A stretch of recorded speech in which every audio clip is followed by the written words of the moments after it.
Hi friends, welcome back to the channel, and this is your daily news. So the banks are fighting, and this is the big versus small banks. Basically, we all kind of know regulations are coming, and then the fight's going to be, which regulations are going to be stricter on big banks or small banks. Let's read some of the details together, and then I'll share some thoughts and get yours as well. So in particular, regional banks, which are likely to face new rules, right? So we know this. Are trying to convince regulators to increase oversight of the larger ones. So, the banks are like, well, we know the rules are coming, but could you put more rules on the other banks, not on us, right? Essentially, which have to cover a larger portion of the bailouts, larger portion of the cost, right? It's crazy.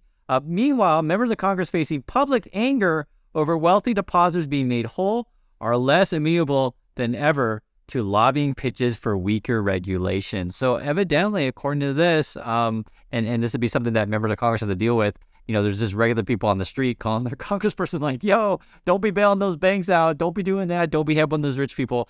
And guys, I lived through 2008, and I'm sure for those of you old enough to remember these kind of things, a lot of us are kind of pissed off about how that played out. And, regular Americans are like, not so fast. And this is sort of how this is affecting the new regulations going on. And we'll see what happens. Now, here's some more details that's really interesting regarding the FDIC. Indeed, the nation's biggest banks may shoulder larger than usual portion of the burden of replenishing the FDIC coffers. Remember, we've been talking about this before. The whole debate with, say, Janet Yellen and these kind of things is like, okay, can we insure everybody? Can we not insure everybody? Can we give more insurance, say, so, some banks over others? And now we're talking about, okay, who's going to pay for the bailouts, et cetera, and where are we going to get the money from? And so sometimes people have been speculating that we might just print more. When in doubt, just print. And there's been definitely speculation on that. So no one knows for sure. We also know that a digital dollar may be coming soon, right? So this essentially, we can move funds around quicker. We'll see. And one of the things too is, as we go more over the details, as you can see here. So according to people familiar with the matter, the agency guaranteed all SVB depositors, right? They're about Silicon Valley Bank, many of whom had holdings well above its limit. So we're talking about, remember, whether or not your deposit was insured or not. The FDIC, under political pressure to spare smaller lenders, is expected in May to propose a special assessment to cover its bailout costs. So again, the banks are fighting over essentially who's going to pay for said things, and then also to give the taxpayers going, I don't want to pay for it. We're keeping an eye on you. And politicians want to get reelected. And then the question was, and you can actually look it up, can we actually, insure all deposits? So according to this, we have 18 trillion in deposits is like total in our banking system. So it's quite a bit of money. But the FDIC actually only has 128 billion. So as you can imagine, we can't actually cover everyone. And then they're saying here too is that basically they make their money from either premiums charged or through interest with people who are investing in the U.S. government. And this sort of is it interesting because you remember we're also facing a budget battle, and the U.S. theoretically could default. I say theoretically. Chances are they're just going to raise the debt ceiling. That's what they always do. But there's going to be a fight, and I think that's going to be July where the fight's going to be. Although this banking regulation stuff may be fighting in May, perhaps. So I just wanted to show you guys this because there's a couple questions people have asked. Do we have enough money to cover everyone? The answer is no. Although theoretically, to everyone, you could just print up money. I'm making a joke, but you could always just print up and say, hey, you want your money covered? We'll just print some more. And there's also been debates on where to set the FDIC level. Right now, it's 250K. They could bump it up a bit, and it would actually make sense to bump it up a bit because if you've been printing cash, right, but not bumping up insurance to sort of match the amount of printing that you've been doing, it would make sense if you want to keep it proportionally. The actual percentage though, is like this 128 billion is like 1.72% or something like that when you do the math. It's something of that nature. You guys can check my math on that one. It's something like that. It's not that much. So you actually don't have enough money to just make everyone whole. And that's what's sealed in that. Now we're getting different sort of stories coming out about different banks. Now we're talking about Comerica, and Wall Street's like, okay, do we want to sell this thing? Do we want to keep this thing? So I'm pointing this to you guys out because I also want to talk a little bit about stock picking today, because I think it's a fun subject. And the banks essentially are where there's the most opportunity and the most landmines. So I want to make that very clear. It's kind of a zero hero kind of thing with the banks. So for me personally, I lived through the 2008 crisis. I just don't trust the banks. That's just me. But I want to make it also very clear, for regular Americans out there, for regular people watching, if you're under the 250K, you're going to be fine. And if you have more than that, just get multiple bank accounts and you'll be okay. I mean, that's the best advice. And that's just general advice for anyone. Just, have more than one bank account, because you don't necessarily want to rely on just one bank. And, this happened to some of the companies that were in Silicon Valley Bank. They just had, all their money in it. And if it fails, it's, you're in a tough spot. Jamie Dimon, he's saying recession looks like has a higher chance. We'll see. He did a letter, was that yesterday? We talked about it. That was saying basically he was making the case that it's not quite the same as the '08 crisis because you don't have like these multiple big bank failures. However, he does think there will be more regulation. I think all the bankers know it's coming. So this is something that we're going to be watching for. And again, big banks and the small banks will be fighting over that. One thing that's really interesting too, there's a story about BlackRock.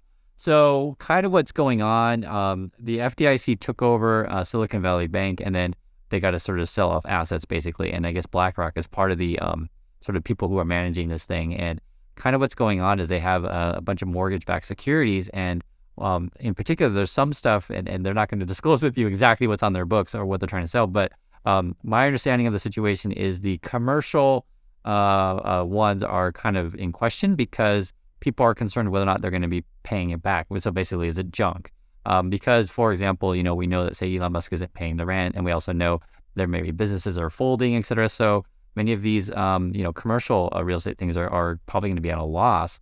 And so then if BlackRock's trying to sell these kind of things, everyone knows they need to sell them, right? And so they're essentially trying to buy, debt for pennies on the dollar. So in this world, in this big money finance world, people are pretty mean, and they know it when they got you on the rope. So it is kind of like that Gordon Gekko thing. You're on the phone trying to make wheeling and dealing. But yes, BlackRock seems to be kind of in a bad spot right now, as reported.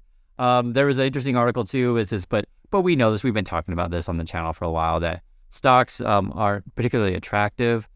Mostly because, you can get decent returns on bonds, or you can put your money in a money market account, or you can put your money just in a general savings account. Although, to be fair, like as we talked about also, if you bought at the bottom, what was that?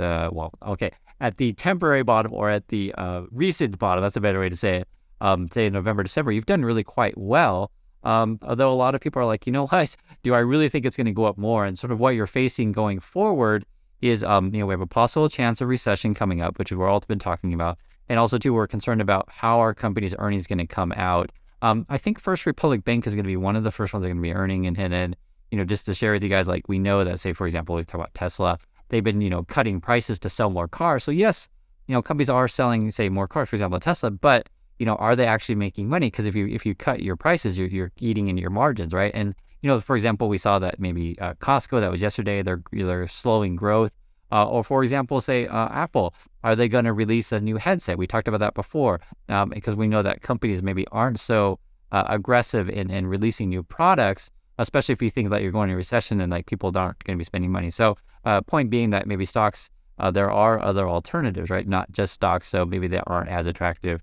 One of the things I want to point out to you too as well is I like to do these stories because they're fun to talk about. AI, this is a C3 AI. It's AI is their ticker. They had like a short seller come out and say, hey, there are a bunch of frauds over there. So there's a couple of days ago, the stock goes down like 20-some%. It was rallying before because they were part of the Chat GPT rally basically.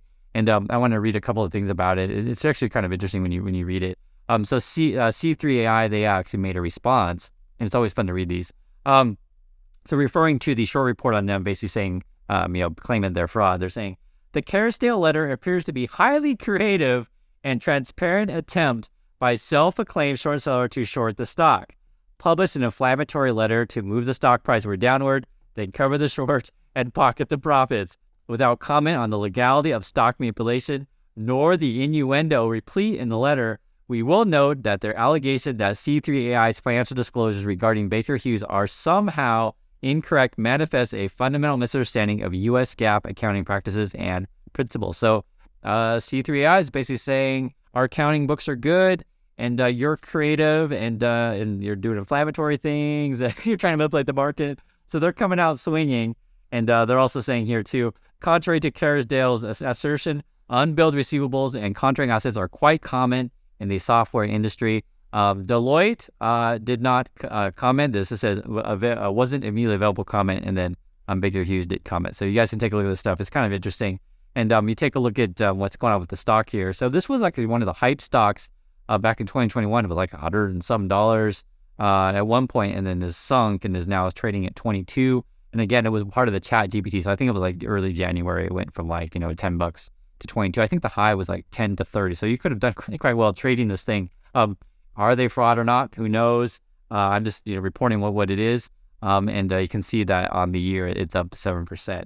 Now I wanted to show you guys this. And this is something that sometimes people ask, do I do index? Do I do, individual stocks, this kind of things? My personal opinion, it's up to you. I've made videos about this question before.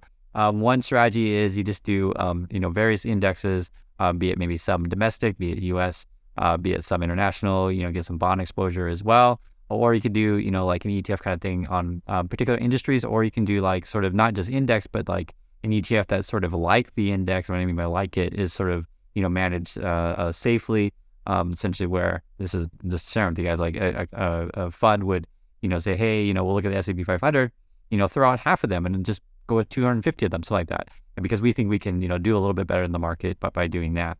Another thing you could do too, I was going to show you guys what I do, and something I like to do.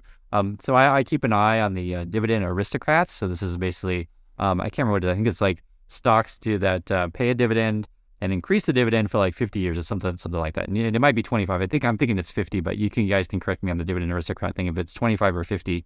But basically, these are fairly safe companies. And one of the things that you kind of want to do, and you guys all know this, you want to buy low, sell high, yeah? So what I always say is whatever, stocks are interesting to you, look at the 52-week range of these things, and you start to say, okay, which ones are really come down in price? So then you're not buying at the top. And you just always keep an eye on this. I'm just showing you guys this as an example, because I think, sometimes people say, Chris, what's your favorite stock, stuff like that. I'm just showing you guys like, hey, I watch all kinds of stuff. I watch, stuff you're looking for opportunity, essentially. And also too, to make clear, you got to do what makes sense for you. And, my particular opinion on these things is, for the average person, it's too difficult to like follow the news of like, 50 stocks every single day, right? It's just too much. And so for the average person, you're better off just, just doing an index thing and just forgetting about it, right? Just I'm saying. However, I do understand if you're, watching this channel, that means you're highly interested in stuff, you find it entertaining, and I do as well. And so I honestly, guys, I have no problem if like people want to use a small portion of their account to invest in things that you find interesting. One thing that I will say is that for this kind of stuff, it depends on your time horizon.